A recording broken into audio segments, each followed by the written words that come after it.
Oh, hey, children over 30. Fancy seeing you here. So, I don't know. I decided to just come and do a random tech video where I talk about setups and where my head's been at tech wise. Because people really seem to want it. I still want to do another how CB got his moves back video, even though like 4 people watched the last one. Because I guess that's not really important to me so much. In this whole world of like content creation and stuff, there are people who I feel like want it to be their job and they just want to make entertaining like clickbaity stuff, and that's fine, I guess. For me, I've always treated YouTube more like like putting a book in a library or something like that. I want to make resources and put good information out there.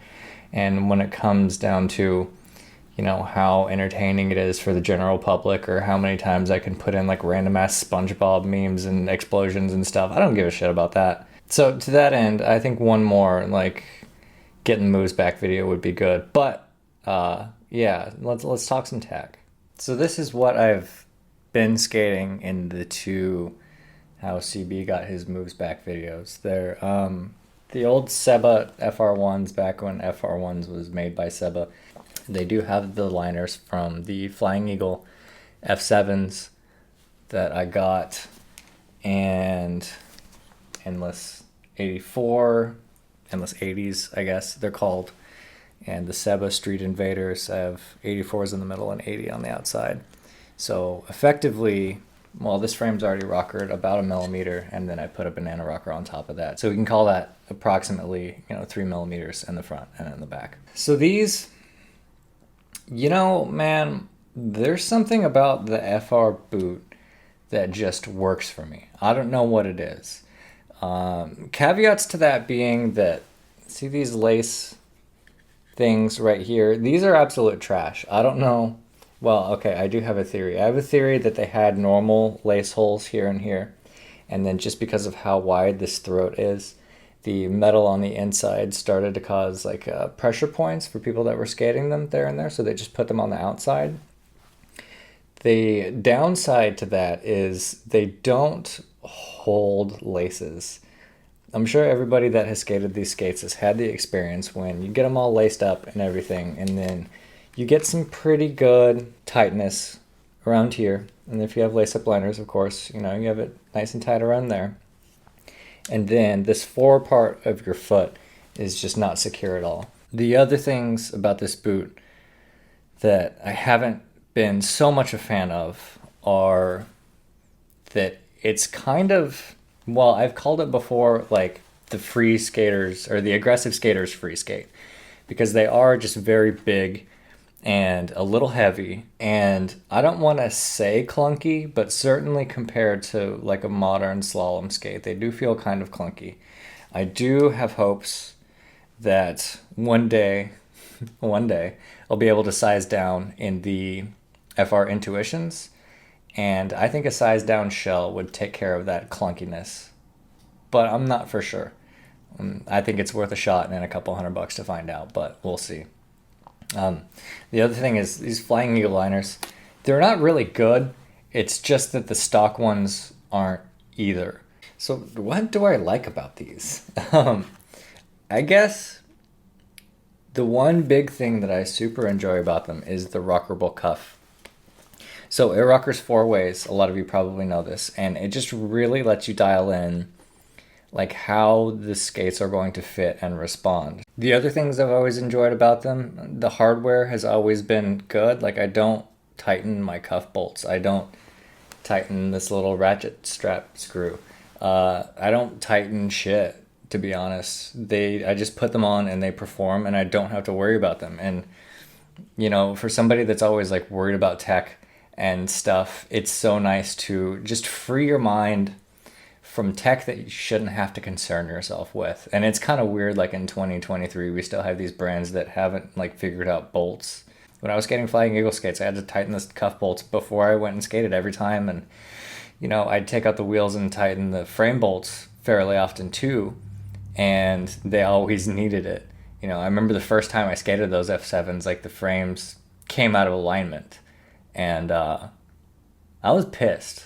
And after that, you know, I put some lock washers and stuff on there and some Loctite, and, you know, I took care of it, but it's like, why should I have to? So I've never had any of those concerns with any Seba FR product. Like, they just have it figured out. As far as like the hard shell boot with the liner inside, I don't know why, it just kind of feels like home to me. I do enjoy, and I'll talk about the tricks here in a little bit, and I do enjoy that.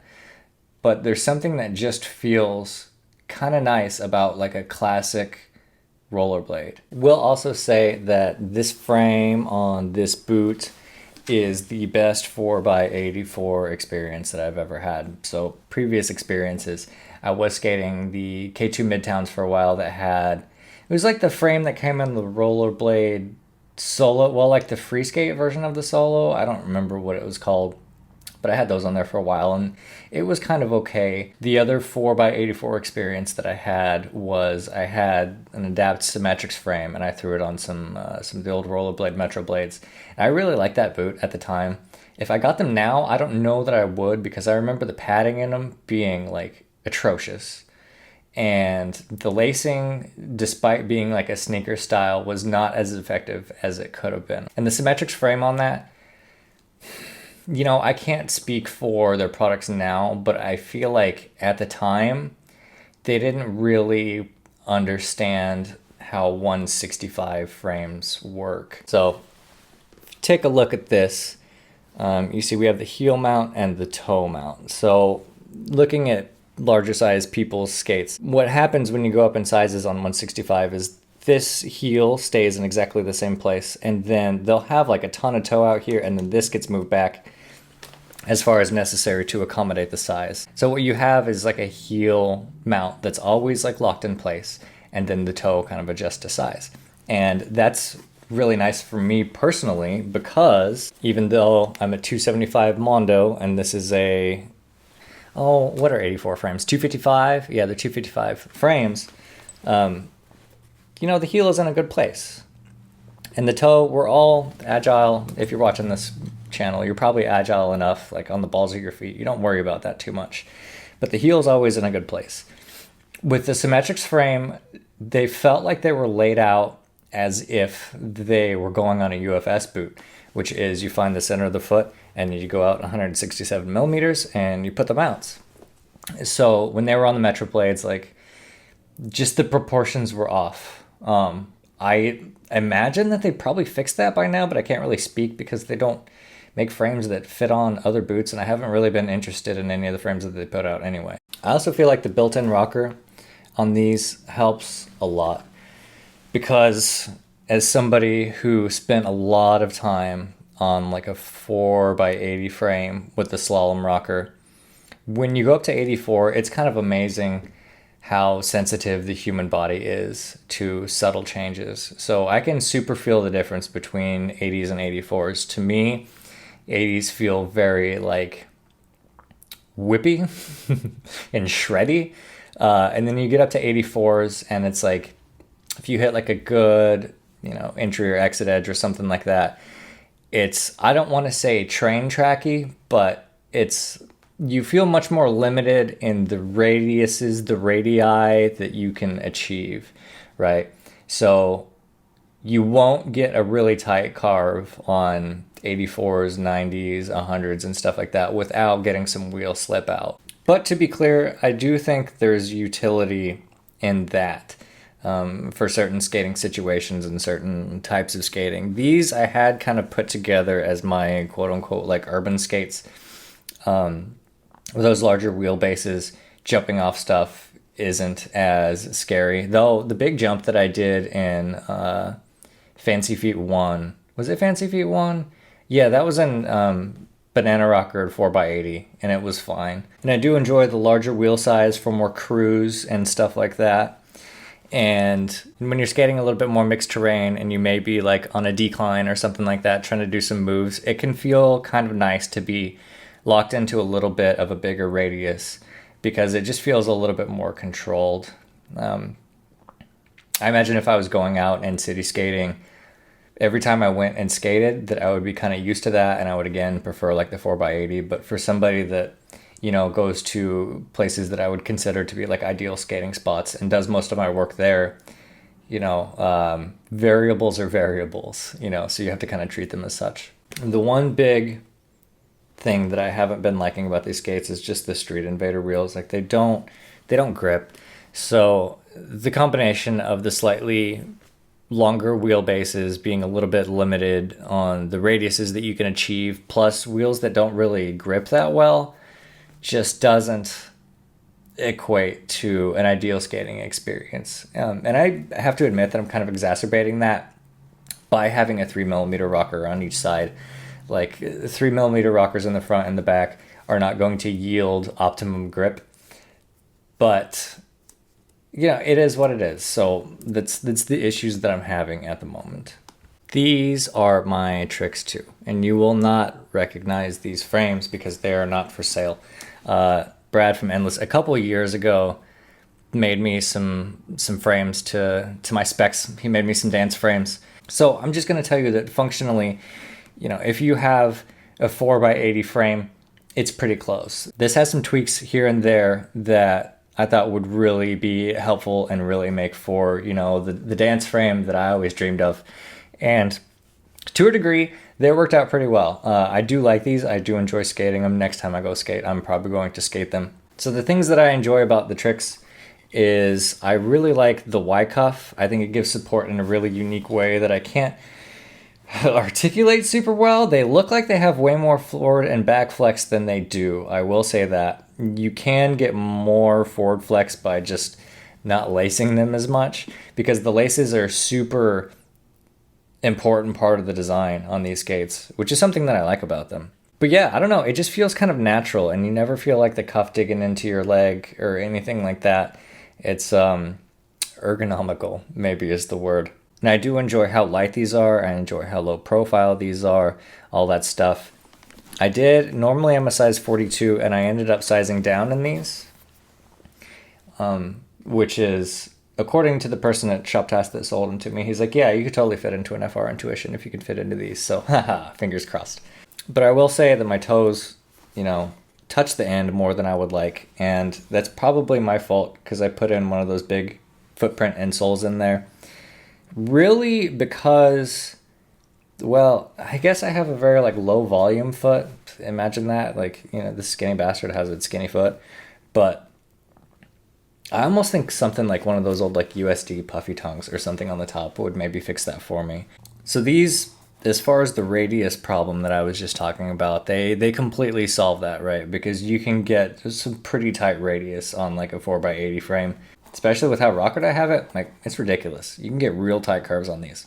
Also, just because I've spent the most time, I think, skating on a rockered 4x80 frame, the footprint of them feels pretty comfortable to me, as far as where the front wheel is and where the back wheel is.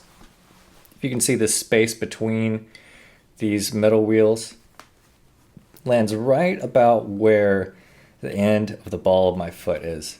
If you ever look at a figure skating blade, that's where their little rocker in the front tends to occur. So yeah, it's right where I want it. It's great. The issue becomes, well, again, so I have the 78A Lebeda shooters on there.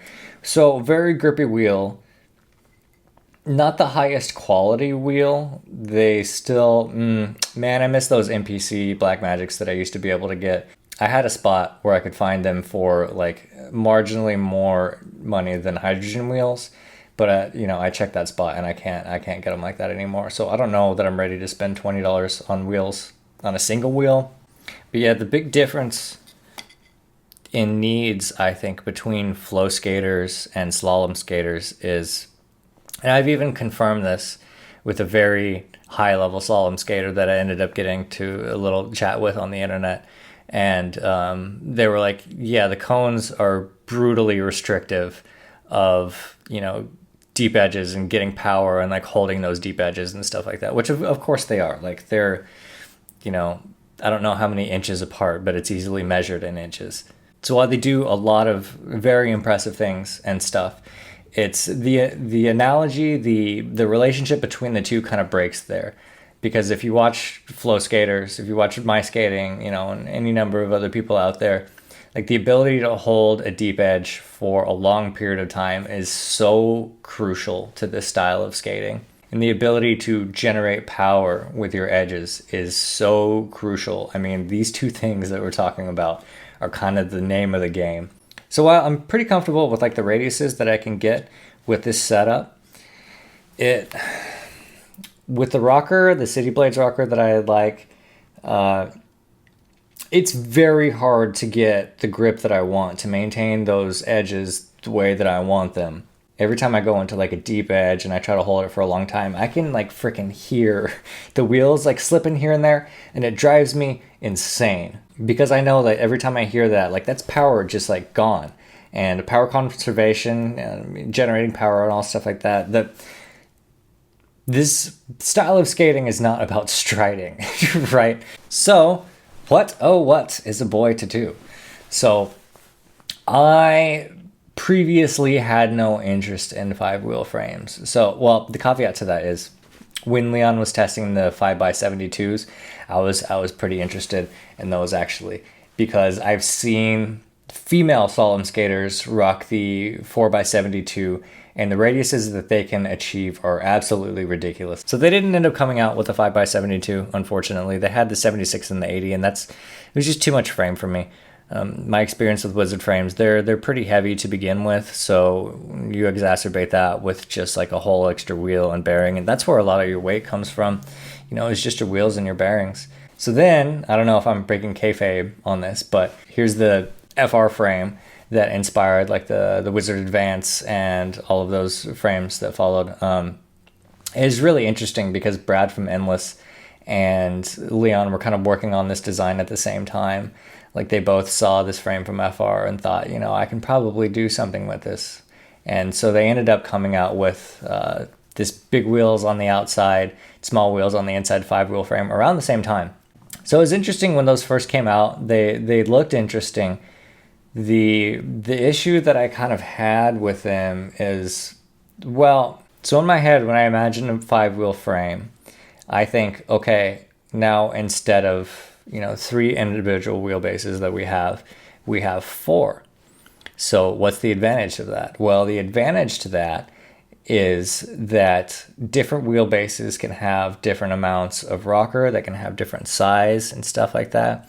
And so you can really fine tune, okay, what do we want the front of these frames to feel like? What do we want the back of these frames to feel like? What do we want each one of these 4 individual wheelbases to feel like? And the big wheels on the outside and the small wheels on the inside seemed kind of like a step in the wrong direction to me. Like, why would you want to be most agile in the middle of your foot and then least agile in the front and the back? Because those big wheels, they will make bigger wheelbases. That's how it works.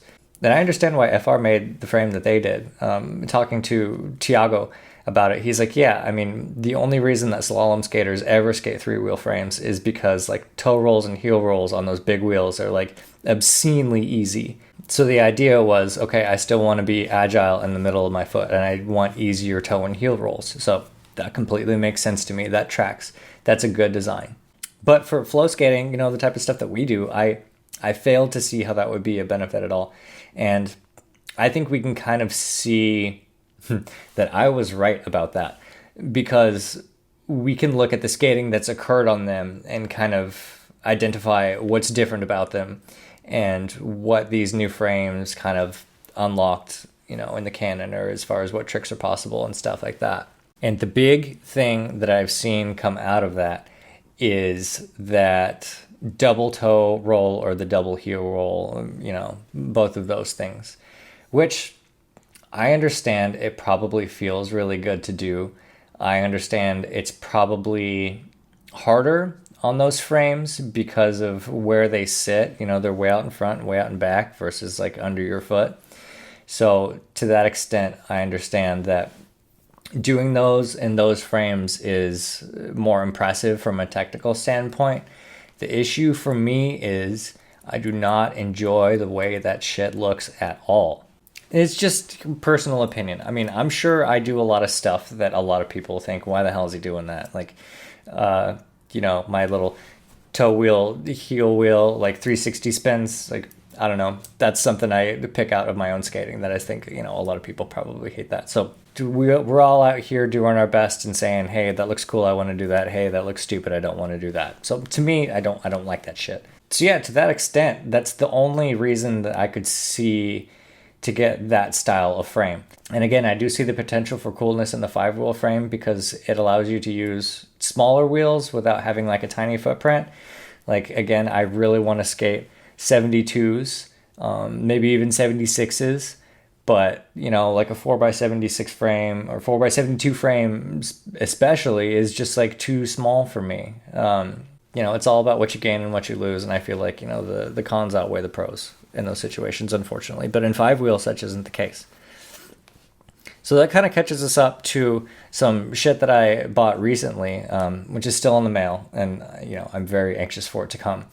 But to me, this is the first 5-wheel frame that's come out that uses more than one wheel type that seems like it really has a design goal in mind. And that to me is exciting. I like that I can control the rocker on these quite a bit.